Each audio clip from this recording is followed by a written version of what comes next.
Hi friends, இன்றைக்கி நான் மகிழனுக்கு செஞ்சு கொடுக்குற சாப்பாடு என்னென்னு பார்த்தீங்கன்னா தக்காளி பிரியாணி. தக்காளி சாதம் தான், பட் கொஞ்சம் இன்னோவேஷனாக இருக்கணுமே சொல்லிவிட்டு பிரியாணிக்கு போடுற மசாலா எல்லாமே சேர்த்துருக்கேன். ஸோ இது வந்து நம்ம தக்காளி சாதம் அல்லது தக்காளி பிரியாணி எப்படி வேணால் சொல்லலாம். இது கூடவே 2 தக்காளி, ஒரு வெங்காயம், இஞ்சி பூண்டு வெட்டியும் போட்டுக்கலாம் அல்லது தட்டியும் போட்டுக்கலாம்.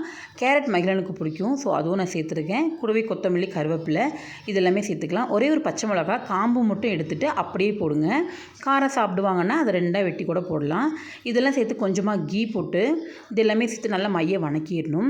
நல்லா வணங்கினதுக்கு அப்புறமா மஞ்சத்தூள், உப்பு இதெல்லாம் சேர்த்து குழைய வணக்கிடுங்க. இது கூடவே கொஞ்சமாக காரத்துக்கு மிளகாத்தூள் சேர்த்துக்கலாம்.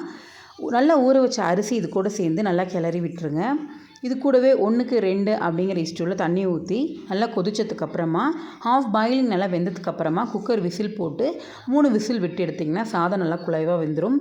குழந்தைங்களுக்கும் கொடுக்கலாம். ரொம்பவே நல்லா இருந்துச்சு. கண்டிப்பாக ட்ரை பண்ணி பாருங்கள்.